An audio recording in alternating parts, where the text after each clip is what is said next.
Hey, what is up people? It is your boy Johnny. In today's video, we are going to be reviewing my 3D printer, the Flashforge Adventurer 4. So you may know this is their latest model that recently came out, and it is one of the 3D printers that is a very friendly user for beginners. So as you guys may see, that big thing in the background is the Flashforge 4 Adventurer, and we're going to go over many different details of what I like about it and what I dislike about it. Now, by no means am I a professional 3D printer. This is actually my first 3D printer, and I bought it on my own, so I'm not sponsored by them or anything. So I'm going to give you my honest opinions. I am no professional. I am a noob in 3D printing, so I still have a lot of stuff that I am learning. I had it about 2 weeks now, and I did learn a lot of pretty interesting things on where they could actually improve upon it, and as well as stuff that I really like about this 3D printer. Before I start the video, I want to mention some of the features that the Flashforge Adventurer brings.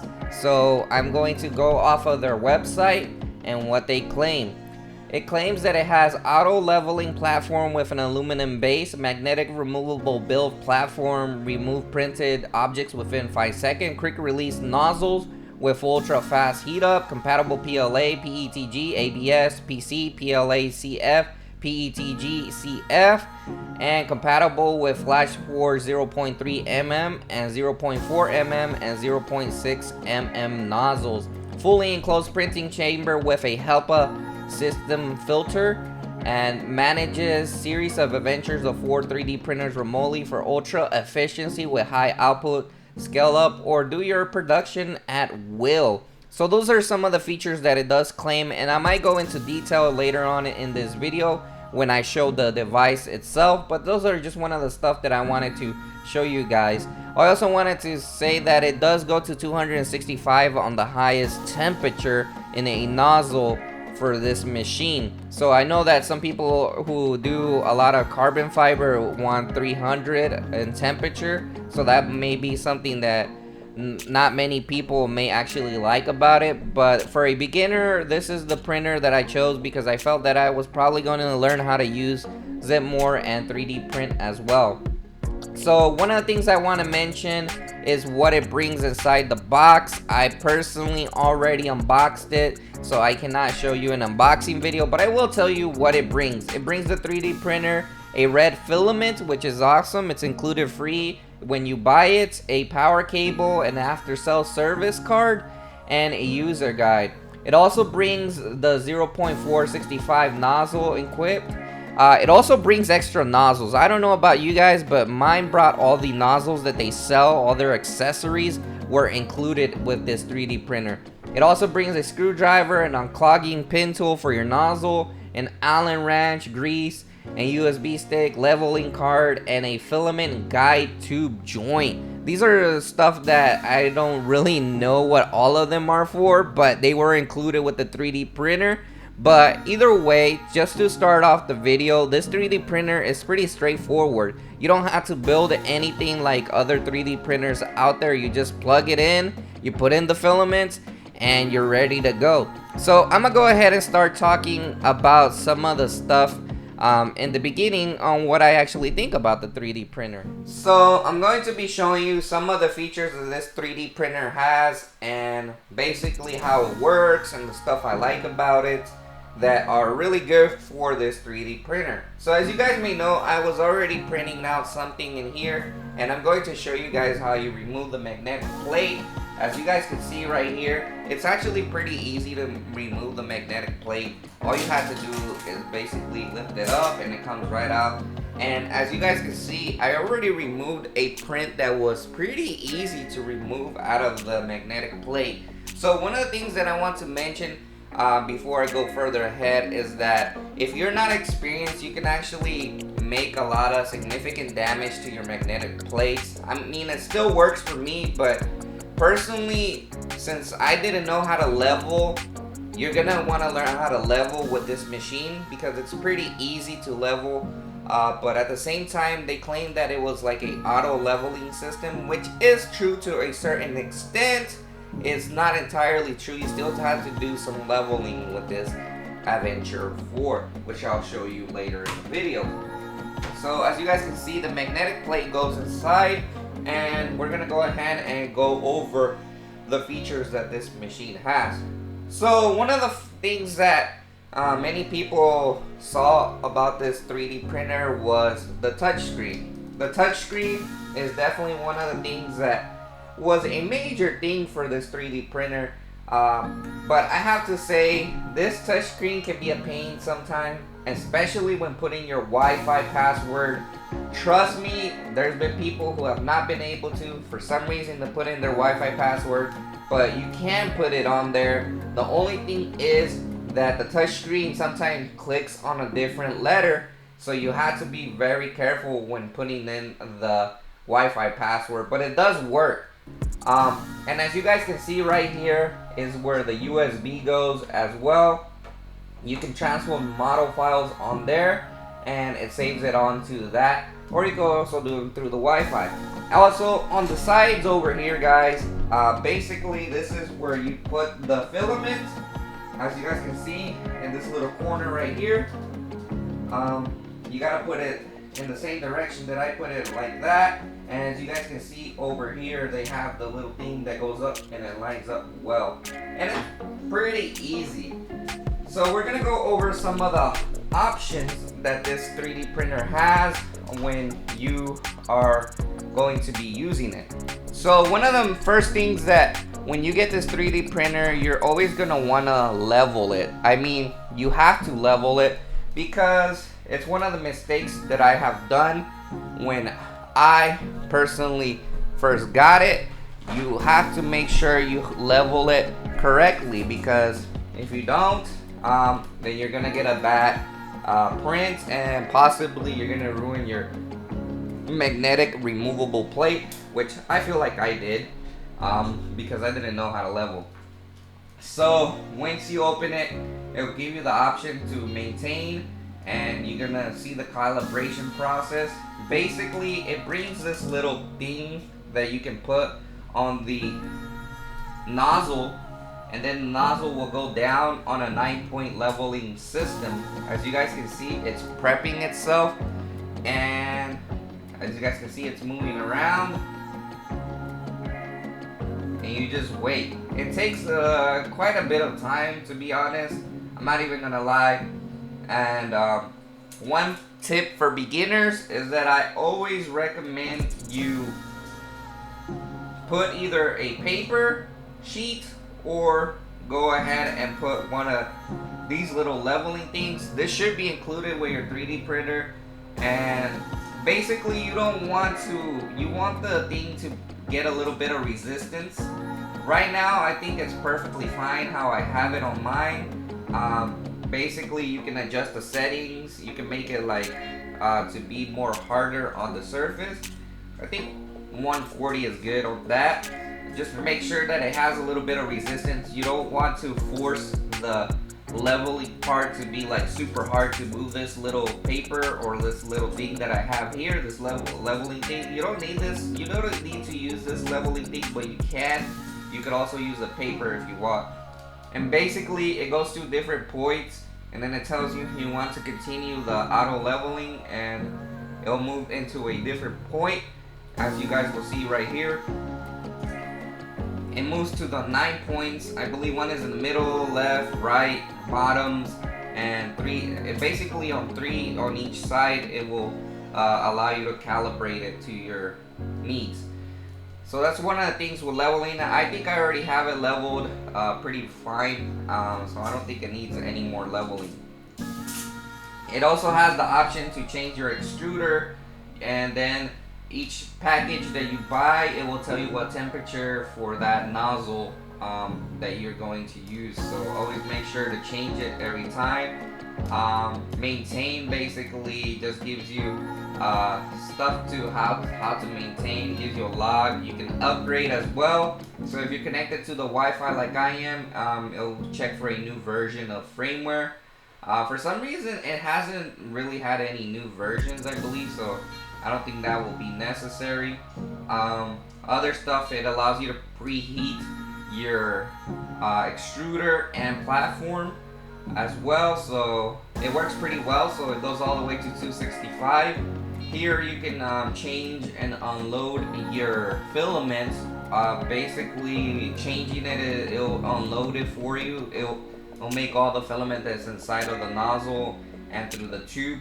It will unload it, and then you can take it out and load a new one. And then when you can load it, it'll load it back in, and make sure to test it out when you unload it. And basically, you got your settings. This does have Wi-Fi, and you can also enable the camera pictures as well. Let's go to the area where you can enable your time lapse. Now I'm gonna be honest with you guys. These videos do not really look that good.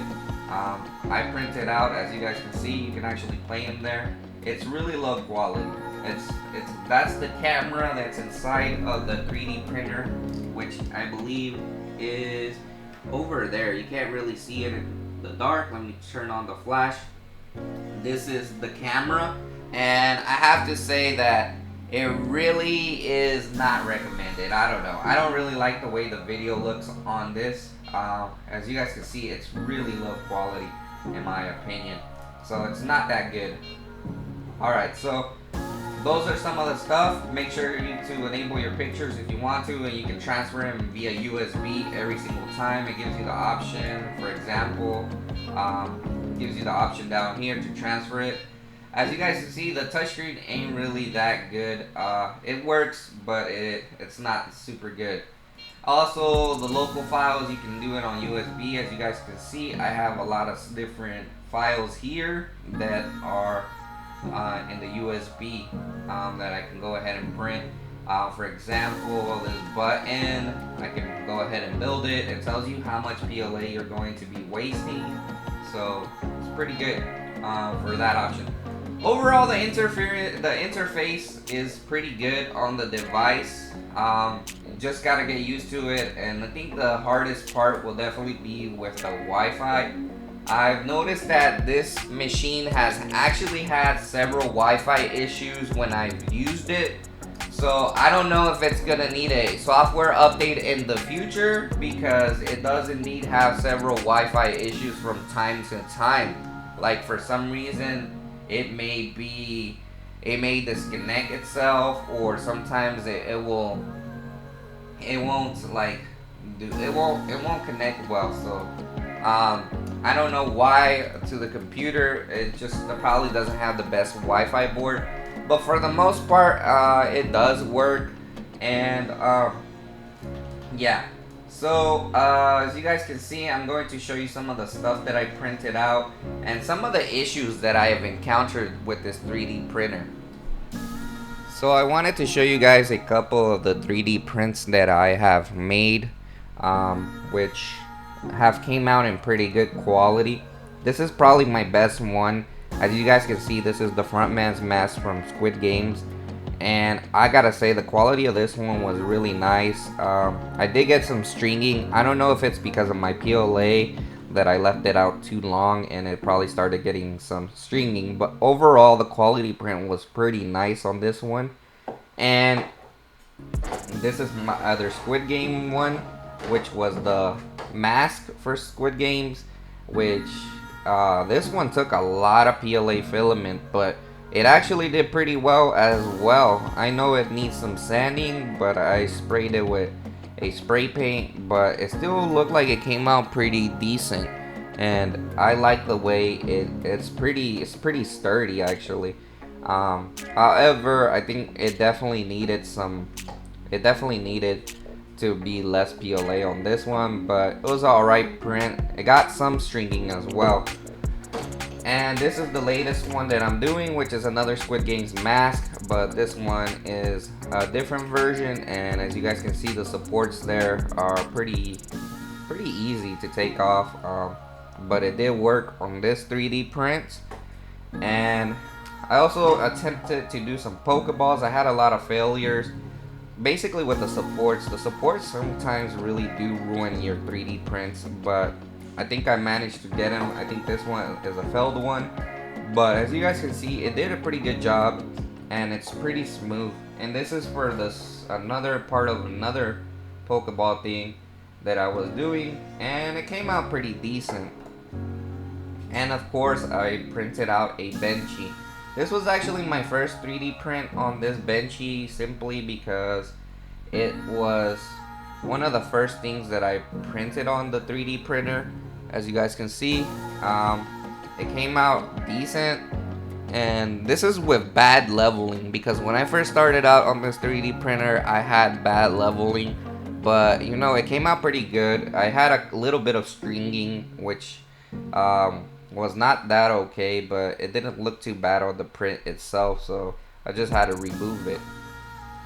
And those are some of the 3D prints that I've done with this. So now we're going to move to the software portion of this video, and their Flashforge Flash Print software 5.1.1, I believe. It's their newest software update that actually makes the Flashforge Adventurer 4 completely compatible with their software, and it works really well with the software with the device at the same time. So this one has been optimized for the Flashforge Adventurer 4. So one of the things that I want to show you guys on the software is that you can go ahead and move your item around if you want to. You can go ahead and rotate stuff as well.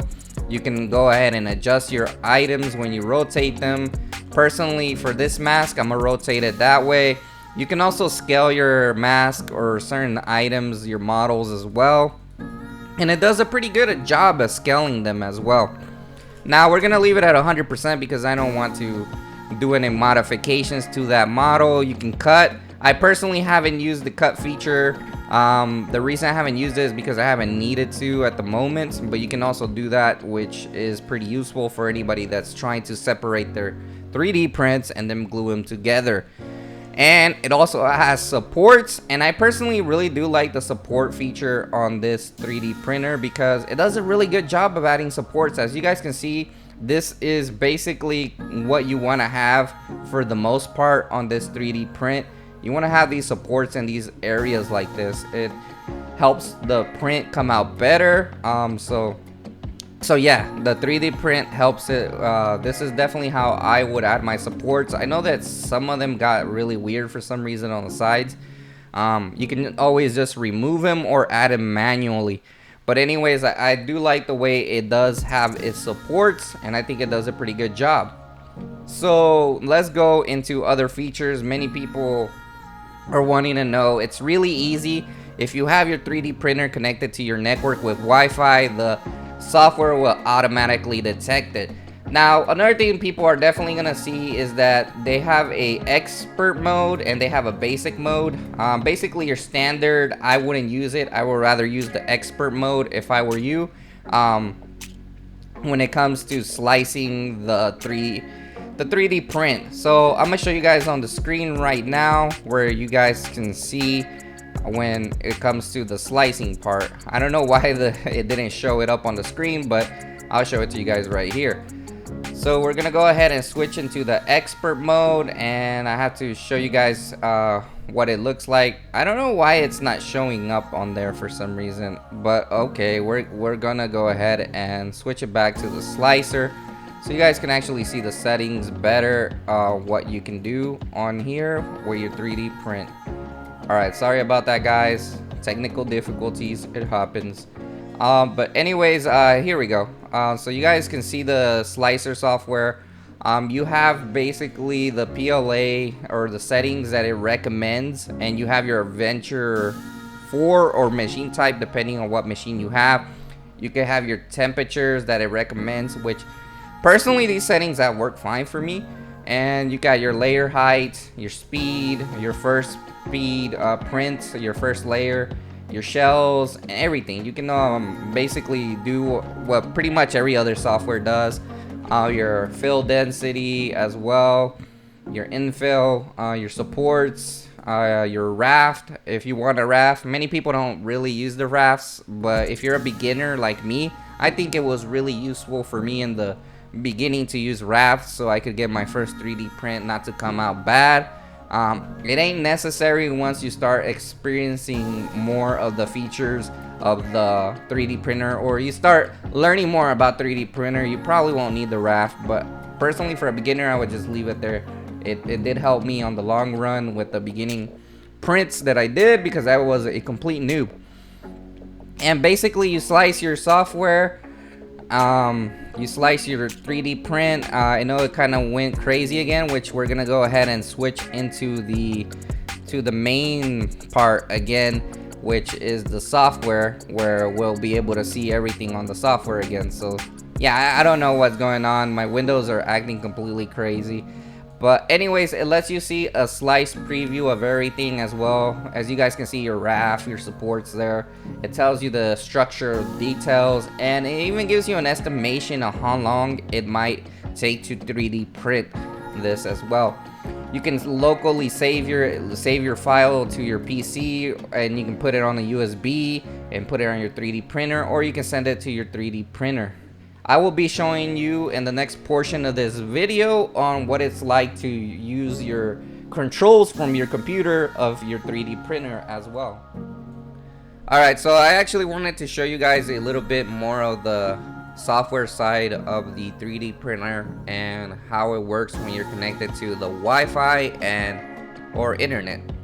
So as you guys can see here, you can actually set your extruder temperatures from here. So you can change the temperature if you want to go from 205 to 10, and then you can also change the platform temperature, which all you have to do is press OK. And you can also change the print speed, which sometimes is useful when you want your 3D printer to print slower. So that's pretty cool. You can also enable the webcam, and as I mentioned, that the webcam is really not good quality. As you guys can see, you can monitor it over Wi-Fi, but I had to say the webcam just is poorly executed. I would have wished that they would have added at least a 720p camera, because it would have been better for videos, like for example time lapse, or just a better overall camera with better image quality, because this camera is just has bad image quality, and I don't think you can really do anything about it to improve the quality. It's just there. I can understand that they only added this camera just to monitor your prints, not to make videos, but I mean, it's a pretty disappointment. I think even some certain features I read that it said HD camera. I don't know why, but I think that they should have definitely improved on the camera. If people do YouTube videos and they want to show out their time lapse on a 3D printer, it would have been cool.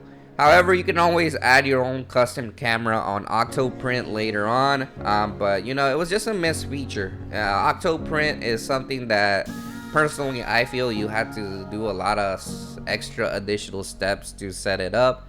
So that's the reason I feel about that. It would have been easy for any noob like me not to have to set something like that up in the future. But it is what it is. I just hope if they ever make another Adventurer or Adventurer 5 or something, please improve the webcam or the camera inside of it to way better quality, at least to like the Logitech that I'm using on my computer for videos. At least improve that quality in the webcam. And it basically allows you to shut off the light. As you guys can see on the webcam, you can shut it off, you can turn it off, you can turn off the camera and turn it back on. And as you guys can see, the device will always save a time lapse for you, and you can take a picture screenshot there as well. So it's pretty basic, but it's really neat to have. Now, one of the things that I'm going to give you like a tip is that sometimes when you want to prepare a build, it will not heat up for some reason. Like the temperature stays at a certain temperature, it will not go any higher for some reason. And it's not that the machine is broken on the nozzle or the platform, it's a software issue. I don't know why it's having those issues. I don't know if Flashforge ever sees this video. Basically, this needs an updated on the system. On the Adventurer, it needs an update, because sometimes when I want to prepare a print, it will not heat up my extruder or platform, and then when I head over to my computer and I manually do it on the computer, it will start heating up everything when I use this program. Like if I press OK, it will just automatically start heating it up. to the temperature it needs. That's one of the issues that many people are going to have with this 3D printer at the moment, is that when you want to prepare it, I know you can go into the prepare section and just heat it up from there, but you know, so it is a feature when before you start printing something, it heat up automatically by itself, which is the way it's intended to work. I don't have to come into the software and press OK so it can trigger it to heat.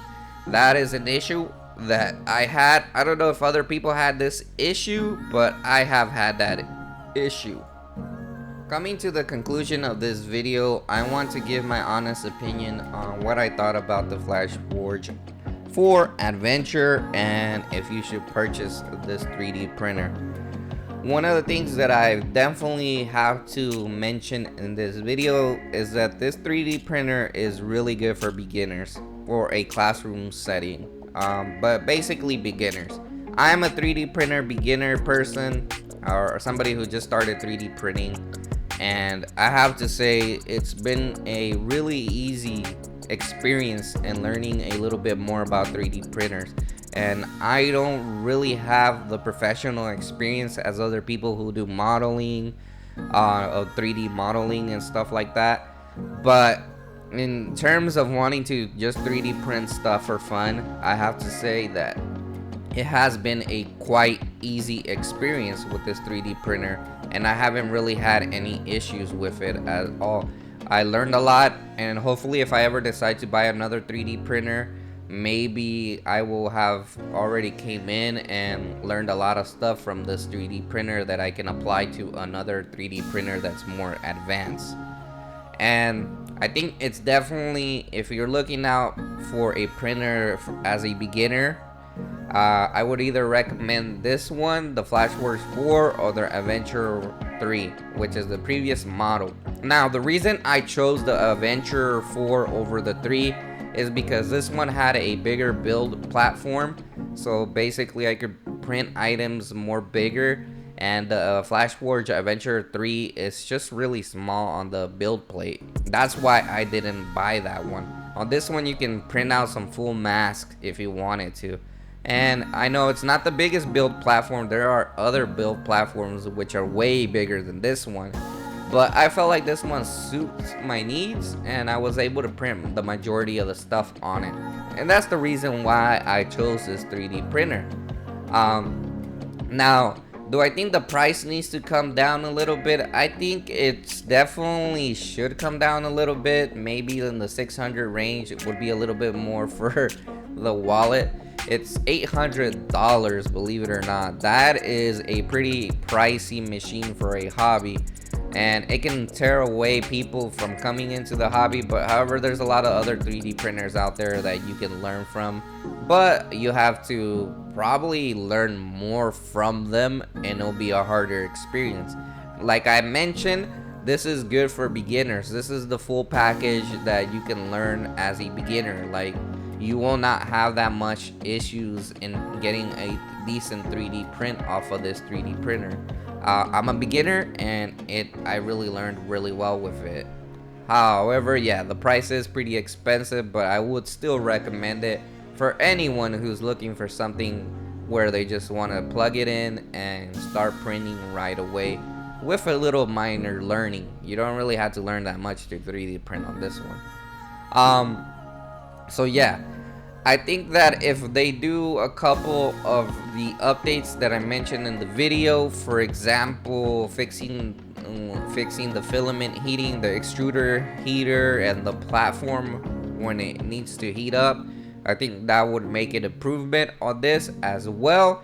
The only other thing that I probably was disappointed with was with the leveling. The leveling is really easy. After you learn how to level, you're really not gonna struggle at all. I'm gonna be honest with you. You don't have to level anything on the build plate on the bottom. You just gotta level up where the nozzle hits the platform. That's basically all you're doing in leveling. And it's pretty easy. Just make sure that when you stick the leveling card or the paper, whatever you're leveling it with, make sure that it doesn't like fully be super tight, that the nozzle will hit the build plate. And that's one of the things that I wish I knew when I first bought this 3D printer, because I kind of messed up my build plates. They're all scratched up now. Even though they still work, I went ahead and ordered 2 new ones because I don't know, it was just bugging me. I felt like maybe it was affecting my 3D prints. I'm not sure, we'll see. But either way, I ordered 2 new ones. They're fairly cheap. I think they're like $20. It's just the shipping is kind of expensive, but they're fairly cheap. So in conclusion, should you buy this 3D printer? If you're a beginner, I have to recommend it. It's been an easy experience, and like I said, I don't want to repeat myself again, but like I said, I chose this one over the Adventurer 3 because of the build platform. I'm a beginner, but I also want to like 3D print fairly decent size objects, so that's why I chose this one, and it's done a pretty good job of doing that. So if you're a beginner, I definitely recommend you go ahead and get one. And I'm no professional person. I'm not a professional person with 3D printing. I'm a beginner, but this was my experience with it, and I am very happy with my purchase. Anyways, guys, thanks for watching this video, and I hope you have a nice day.